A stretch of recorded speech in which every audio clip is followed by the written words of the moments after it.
in schools, we weren't taught the real history. You have a generation of people indoctrinated that our forefathers did God's will by creating this country the way that they created it. As long as we keep believing that it was God's will for Africans to be kidnapped, enslaved, for the indigenous to be genocided, like, we're not going to get anywhere. Welcome to the This Is Me TV podcast, brought to you by Impactus. We were excited today because we've got our coffees. It's early morning, but we've got Brian Martinez, DJ Val in the house. It's so good to have you on the podcast today. Dude, I'm excited to wake up this early and just be running, you know? For those that don't know, it's 7:30 my time, 8:30 your time. Actually, it's 6:42 right now. You're an hour behind. I am, yeah. Why did you want to do it this early? I have kids like you do, so, you know. I know. First and foremost, everyone needs to know this one thing about you. Val has basically introduced us to almost every single hip hop person that we've been able to feature on This Is Me TV. Thank you.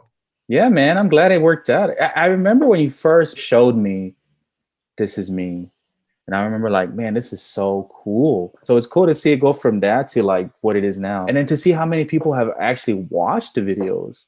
We've just sort of stayed in connection over text. And it's just been so good to like catch up with you over the last 6 years. What's cool about you is like, you're still Val. Like, you haven't changed. And that's really cool because you've rocked huge stages. You've stayed grounded, dude. And that's applause worthy.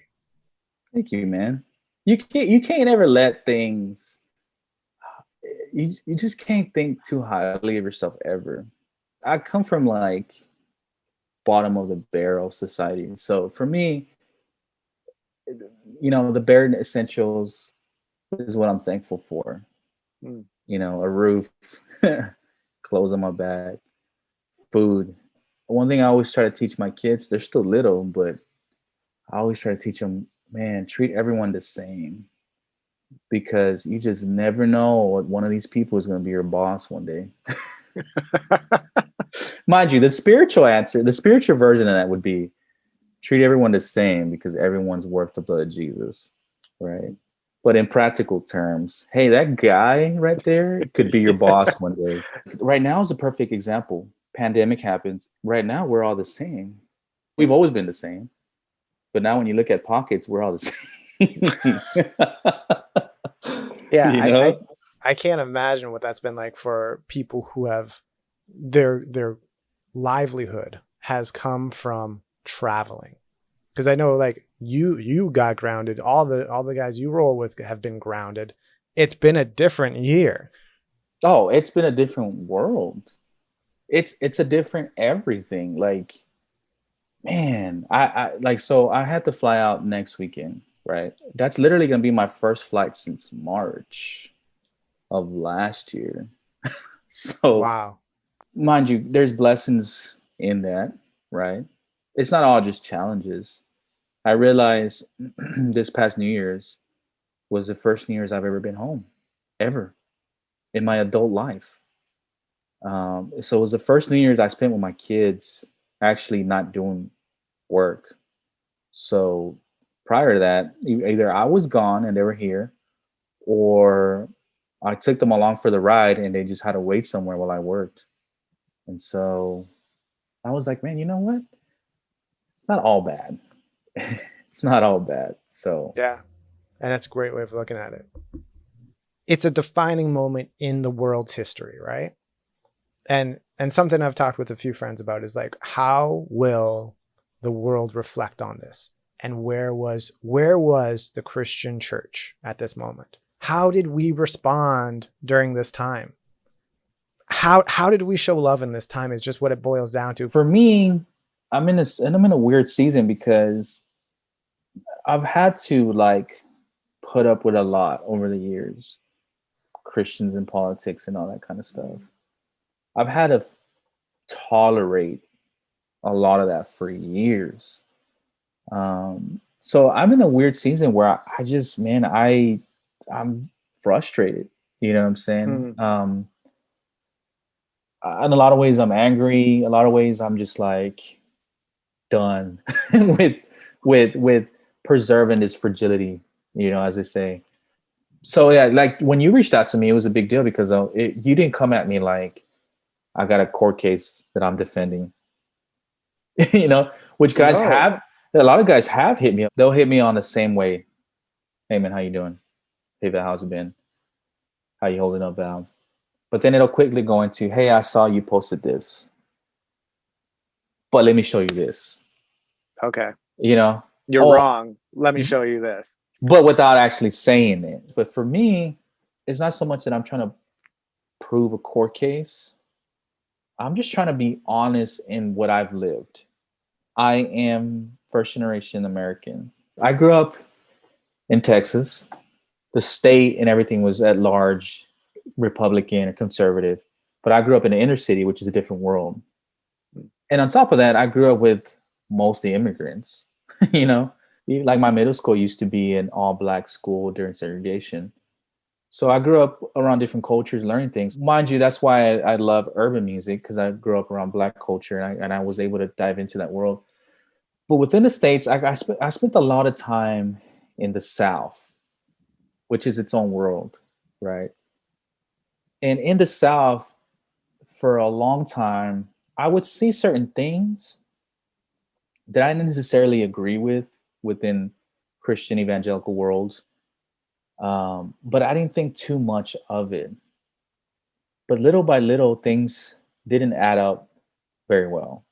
So, mind you, I'm a brown boy, parents are immigrants, and I'm living in a world that's primarily white, Southern evangelical, right?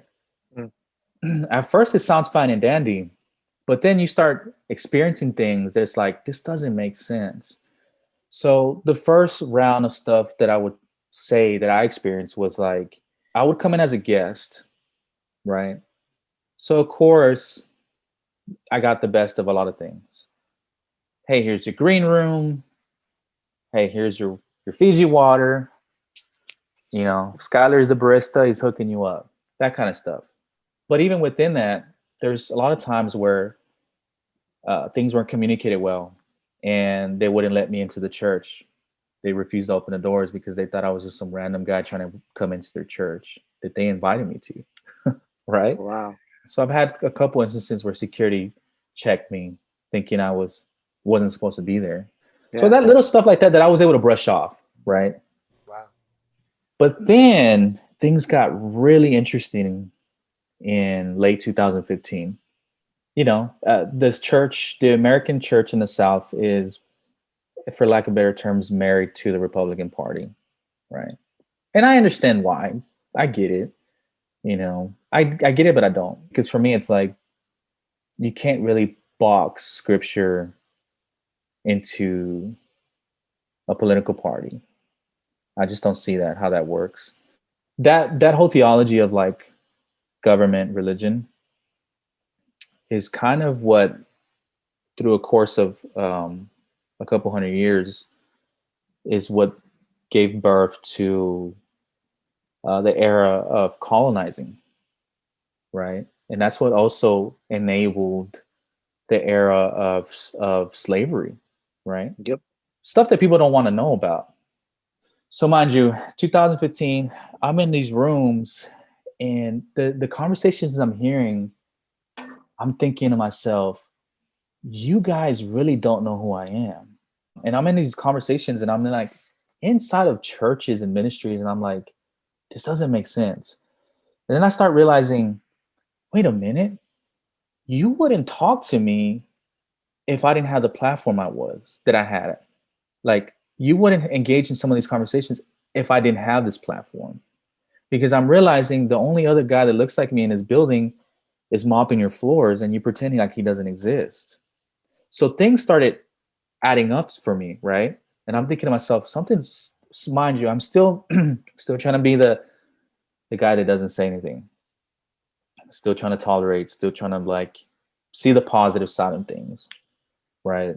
Election happens 2016, and that's when things got real, because a lot of things started coming to light. A lot of pastors that hadn't been so vocal about their political views started becoming more and more public in their political views. And that gets really tricky when you lead a religious organization Mm. that's not being taxed by the government, but they're using these platforms to swing their congregation a certain way. And I'm not just saying Republicans, Democrats, it's not right either way. But it got really tricky because for the first time in as long as I've been alive, there was a severe bipartisan church congregation, right? Like literally churches were being split in half. Literally, pastors had after the elections, people were finding out certain pastors had given money. And so you have a lot of heated conversations. I personally know people that were fired from their full-time ministry positions because they opposed this new wave that was happening, this new movement that was happening. And in a lot of these guys' minds, I've literally sat in rooms where people told me, we're doing God's work. This is our biblical duty. It got really interesting. I know a couple, the wife was in the process of trying to gain legal status in America. She was brought to America when she was like 2 years old.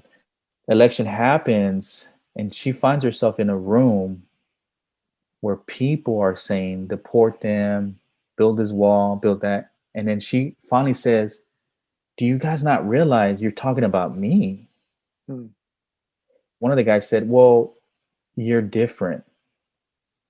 And she said, how am I different? Because you're so-and-so, we know you. So you're saying if you didn't know me, I'd be out the door. Things didn't start making sense because all of a sudden scriptures, they don't apply to everybody. You know, certain scriptures are only used for certain things as long as it fits within this criteria of a political party. Right. Now, let me say this. I'm neither. Right. I'm neither. I don't understand that world. I understand it's important. I'm more so like doing what God has asked me to do. Right. So I'm not going to sit here and side with any party. But to get to this point where you breed Christianity with a political party, that's the problem. That's the part where I have a problem with it. Because at that point you wanting to exclude people from community, you want to exclude people from salvation, and you want to exclude people that don't think like you do and make them the enemy. As things got worse, it got even more depressing because whenever, I think it was Charlotte, there was an attack on Charlotte where one of these white supremacist guys ran over a girl at a protest. And then there was a shooting where a guy walked into a black church and shot up the church. Yeah. We were all waiting on people that we admired in the church world to say something. And nothing was being said. Right. But these are the same people that were saying stuff during the election. I would say the majority of my Hispanic friends have really close black friends, right? I feel like it's probably the first time and probably ever, maybe, I don't know, that there was a generation that was like that, right? And not just black friends. A lot of my Hispanic friends have married white people, right? And so I feel for the first time, it was a very interracial generation, right? And so there was a lot of good conversations. And for the first time, you have, not the first time, but I'm speaking like in large numbers. For the first time, you have white guys who have black wives. You have, you know what I'm saying? You have the Asian guy who married a white girl.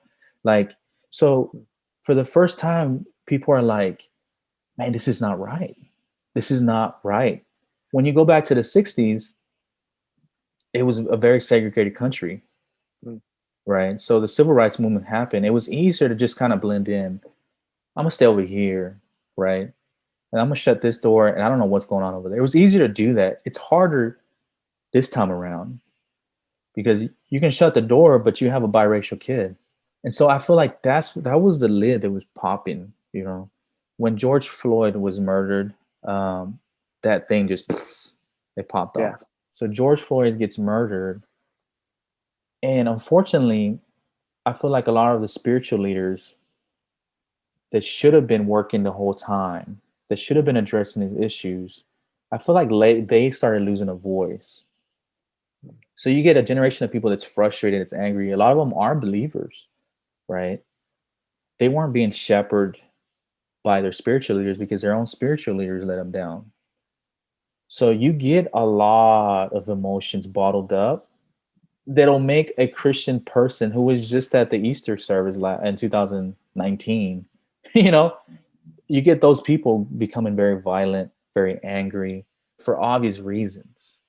There's a generation of people that just a lot of the spiritual leaders just let them down. They refused. They had so many years to address these issues, so many years to say, hey, we're gonna have a prayer service for the people that were killed at this protest. You know, uh, I saw plenty of prayer services for election, plenty of marches in DC for abortion. I saw plenty of marches. I saw all that kind of stuff, but I didn't see very much of it for minorities. I didn't see very much of it for other causes that are equally as important, especially to millennials and the generations after that. I'm a law-abiding citizen, but I'd be lying if I told you that I wasn't on the other end. Like I've been discriminated many times. I could never fly internationally without getting pulled into a room, getting pulled to the side. I've been accused of gang activity. I've been accused of smuggling drugs. I got thrown into an interrogation room trying to come back from Trinidad one time. I've been roasted, like all this kind of stuff, pulled over for random reasons, like all like, and I'm not even black, and so I can just imagine how hard it is if I was a dark black man. It just gets worse. So I understand the frustration that's there. You know, it's tricky, but I will say this: I could see myself being in a bad situation with law enforcement. I could, if I didn't know the Lord, if I didn't have a family to go to, I would be in some really bad situations. Like as a man, when you get treated like trash and you haven't even committed a crime yet, it quickly leads into a crime. It quickly leads into retaliation. I remember my first experience with a police officer, I was like 8 years old. I'll never forget this. There was a snake that came out on the road, and I grabbed this giant rock to kill it, right? As this was happening, a cop pulled up behind me. And I'm thinking, oh, he's here to help me. He rolled down his window and he starts yelling at me through his speaker to clean up his street. And so that was my first experience with a police officer. The guy that I thought was going to be there to help me kill this snake was yelling at me to clean up his street.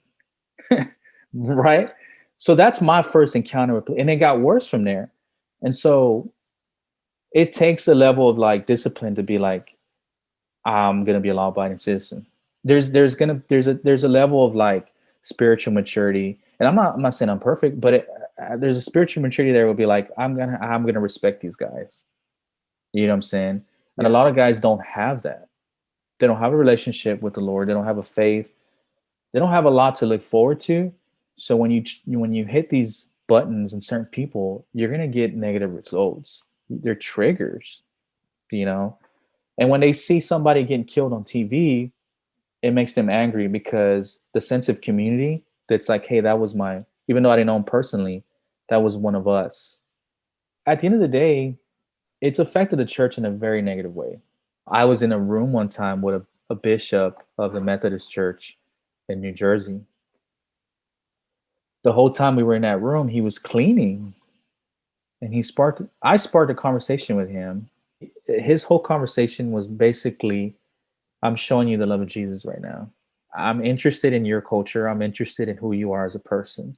That's what it was. Yeah. And to me, that speaks way more volumes than any sermon he could probably ever give. It sounds so complicated, but it's very simple, and it's crazy to me to think that we've gotten so far from that. And 4 years ago, this sounded very extreme, but today it doesn't sound very extreme. You can't help but to wonder what it was like in the 50s, 40s when the KKK ran the South. Because these people were everyday people, police officers, the guy that owned the store clerk, the Sunday school teacher, the pastor. It wasn't all guys that were committing crimes. A lot of these guys were law-abiding citizens, but they were indoctrinated. Yeah. They had a certain belief system, and when they threw those robes on, it was go time. So I'm not saying like they're throwing robes on now, but it's a different form now. I don't want to be the guy that just talks about problems. Yes, there's a lot of problems, but I think the first step that we have to take is Americans, and basically anyone from a first world country, they have to admit the bad history. Yeah.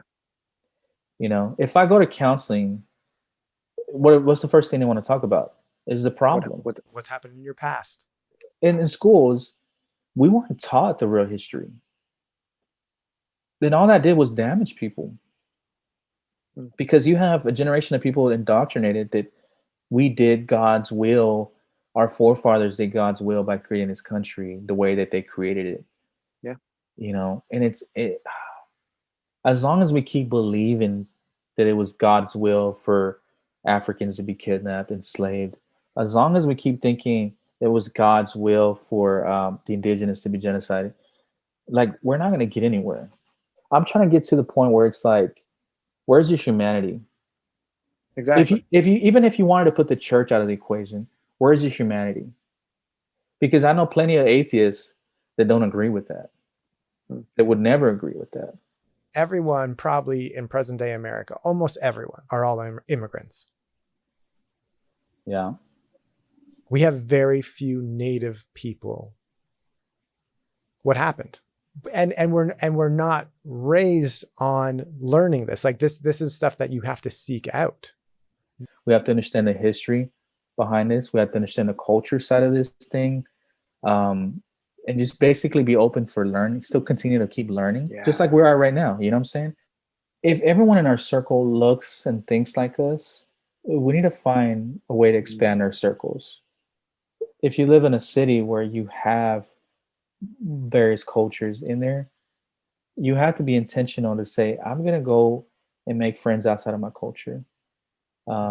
Because the moment that you see these people as humans and you see certain things affect them directly in their community, you can't help but to feel compassion. When you expand your world to these other cultures and other communities, it's easier to say something or do something about people that are hurting. So yeah, that's where I'm at, man. That's basically the last 4 years in a nutshell for me.